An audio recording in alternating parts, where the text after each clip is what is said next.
kaum muslimin dan juga muslimah dimanapun berada, dan kembali ya, ini kita bakal menyimak kajian untuk di program Hikmah Pagi di edisi 7 Ramadan ini ya, di tahun 1447 Hijriah, yang juga bertepatan dengan Selasa di 24 Februari 2026. Ya, dimana saat ini kita sudah bersama dengan Ustadz Dasram Effendi LC yang akan mengangkat tema tentang fidyah solusi syariat bagi yang berhalangan puasa. Nah, ini bermanfaat yang macam bice untuk kita, terutama untuk muslimah ya, yang tentunya berhalangan untuk melaksanakan ibadah puasa ya.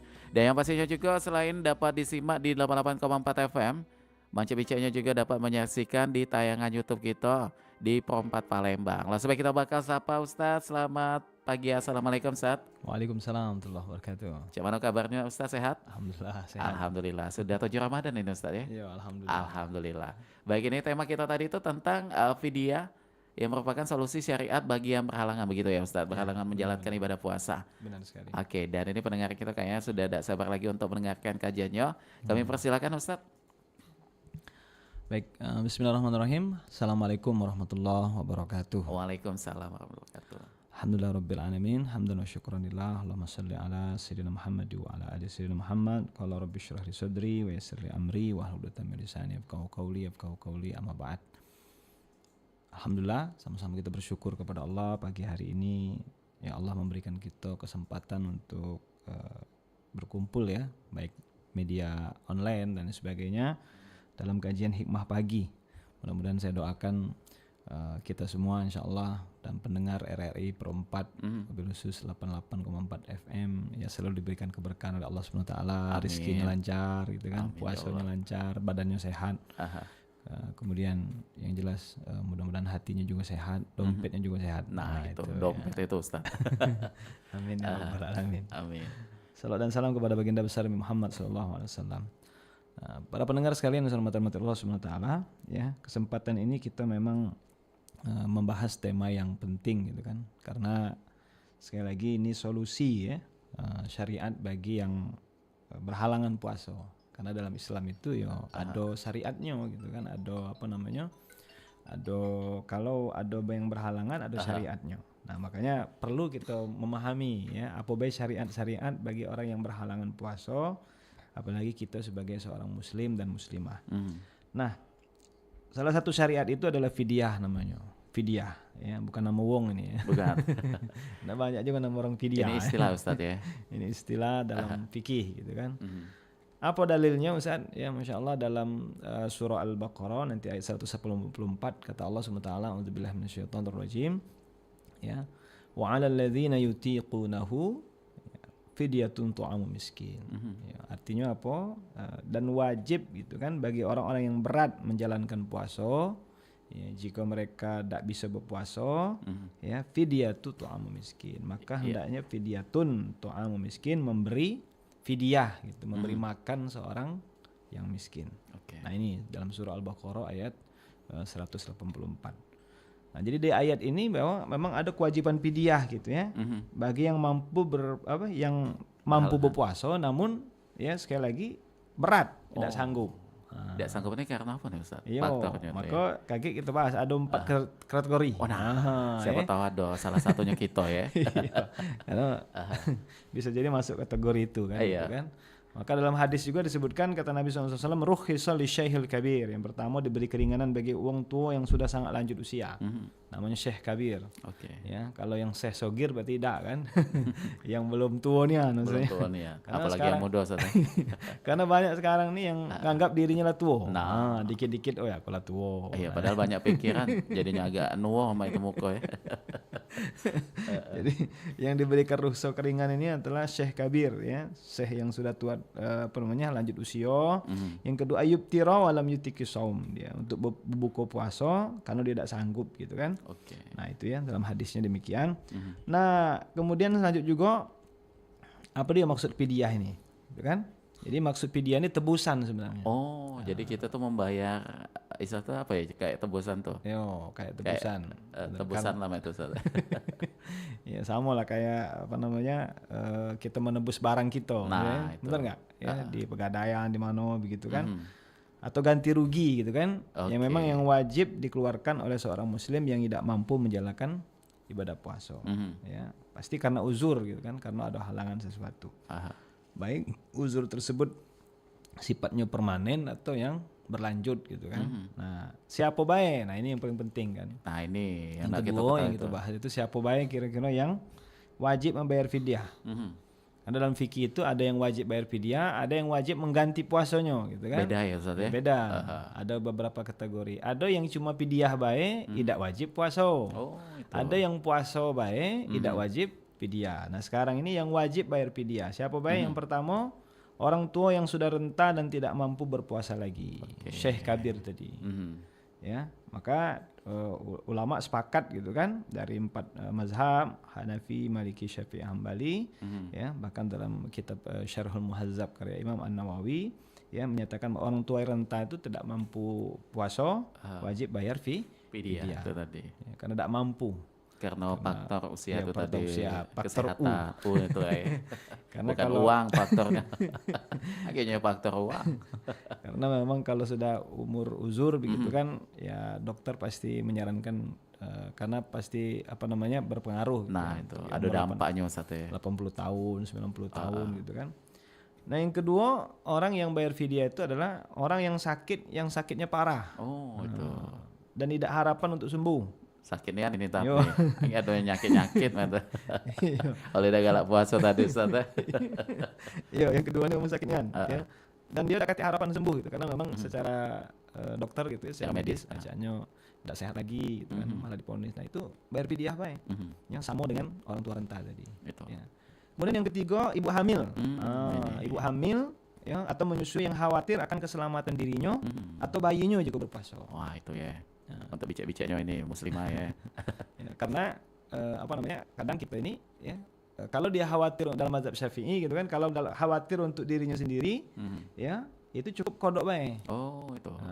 Cukup kodok baik. Kalau dia khawatir dengan dirinya sendiri baik. Tapi kalau dia khawatir dengan bayinya, Janin. dirinya dengan janinnya, maka dia harus dua bayar Oh, ada dua. kodok sama fidyah. Contohnya aja ini, contohnya misalnya kan, ada seorang ibu-ibu hamil muda ya. Tapi riwayat tekanan darahnya nih rendah gitu ya. Sering pusing, pandangannya gelap gitu kan. Iya. Kalau terlambat makan, minum, Bahaya, khawatir Ustaz, ya. dia pingsan. Itu. Tapi kalau kawan kami ada yang aku asam lambung aja. Ajaibnya itu nak ngelak ya Ustaz, apalagi masih muda ya. Bukan karena hamil tadi. Bukan. Lanang ini Ustaz.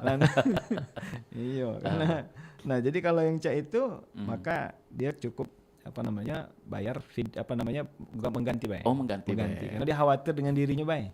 Iya, karena dia tak khawatir pingsan. Nah, itu kesehatan lagi Ustaz ya. Iya, jadi tidak perlu fidyah. Nah, yang kedua, ya kalau dia khawatir untuk orang lain, lebih khusus untuk janinnya, maka itu yang dia bayar fidyah. Contohnya ya, ada ibu menyusui, ya eksklusif lah 3 bulan dia menyusui. Bayinya ini cuma mau ASI itulah, yang lain. Ya, enggak galak. Dia tergantung sama ASI ini lah, apalagi yang bayi baru lahirnya loh Ustaz ya. Beda itu. Ada juga yang bayi itu. Iya, anaknya kembar kan gitu kan. Nah, jadi bayi ini kan ceritanya nih kan. Bukan bapaknya bayi, bukan. Bapaknya bayi. Jadi khawatir kalau dia berpuasa ASI-nya berkurang. Nah, itu gitu tadi. Kan?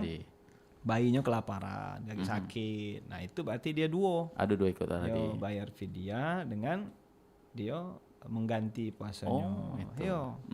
Nah, karena tadi dia berpuasa demi menjaga makhluk lain. Nah, siapa makhluknya itu ya janin atau bayi tadi, bukan untuk dirinya sendiri, gitu kan. Nah, yang keempat, banyak orang yang tidak tahu gitu kan. Ini masalah ini kan banyak orang tidak tahu. Orang yang menunda mengqadha puasa Ramadan hingga tiba Ramadan berikutnya. Oh, tanpa uzur syar'i. oh iya, alangkah setahun itu. Iya, karena banyak orang yang tidak paham gitu kan. Oh, saya ada 3 hari karena dalam perjalanan misalnya tidak berpuasa, tidak digantinya sampai Ramadan tahun selanjutnya ini, seperti tahun ini misalnya, tidak terganti, maka dia harus bayar fidyah itu. 3 hari ditinggalkannya itu. Ya. sebagai kafarah, denda atas keterlambatan itu. Kan dia mampu, ya. Nah, jadi apa namanya? Ini yang penting gitu kan. Tapi berkelipatan, ya, bukan berlipatan, maksudnya bukan sekali bayar, maksudnya bukan kaki tahun depan aju 6 gitu. Oh iya. Tidak, ya. Nah, yang terakhir ini sampaikan karena waktu ya, ya. Ya. Jadi bentuknya dia pilih ini sebenarnya. Nah, pemahamannya butuh ini. Penting gitu kan. Nah, jadi sebenarnya bentuknya tuh pada awalnya adalah makanan pokok yang mengenyangkan. Oh, itu. Jadi tidak mesti materi ya. Yo, ada nanti para ulama yang membeli materi. Tapi intinya fidyah itu orang miskin gitu. Fidyah itu untuk orang miskin. Memberi makan seorang miskin. Nah, dalam beberapa kitab fikih gitu kan. Nah, itu istilahnya satu mud. Nah, memberikan makan sehari itu satu mud. Satu mud itu ya dalam timbang kita sekitar 675 gram.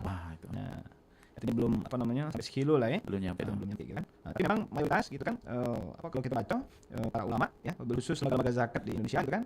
Ya, namanya menganggap bahwa ya baca 3 kali makan sehari. Ya, dan itu sekali gitu kan. Ya, jadi karena sekitar apa namanya 1 sampai 1,5 kilogram beras lah kan. Makanya ini penting ulama-ulama kontemporer ya itu bahwa makan itu ya bukan hanya beras gitu kan. Satu sok, kemudian 2 mud, 1 mud itu kan 1 telapak tangan kita. Ya besar gitu kan. Berarti 2 mud itu kan berarti 2 telapak tangan bisa jadi tadi sekitar berapa tadi? 1,5. Ya, kalau 2 kan kalau 2 mud berarti 2 kali gitu kan. 2 mud setengah sok gitu kan. Kalau 1 soknya 4 mud gitu kan. Kalau di kilogram kan sekitar setengah. Ya sekitar setengah. Cuma kan bukan hanya makanan baik kacang nasi kan. Ada gaji besar sebenarnya. Dan itu sesuai dengan sesuai dengan apa namanya yang kita makan. Oh itu. Misal aku ini di rumah makannya sekali makan itu ya, 3 kali makan itu misalnya 50.000. Nah, segitu lah. Tadi. Oh, aku di rumah pernah makan yang tahu tempe ikannya spaghetti. Pokoknya sekali makan 250.000. Karena itulah dibayarnya. Iya. Dan di bawah secara apa namanya secara hukum sah lah ya. Tapi memang dia lebih baiknya. Lebih baik apa namanya hati-hati. Nah, memang dalam apa zakat itu kan ini khusus untuk apa tadi? Lebih hati ya. Karena tadi mengingatkan orang gitu kan. Dia berinya apalagi orang lain. Apalagi ibadah. Jadi sebaiknya memang mengikuti apa yang kita makan di rumah. Itu. Jangan usah aku nih 250.000 makan 3 kali makan itu. Mau berduit kan. Cuma kalau aku sakit ke dokter cuma disuruh makan itu teri, makan kangkung kan gitu. Ya mau lagi. Nggak atas lagi sakit galak namanya Ustaz.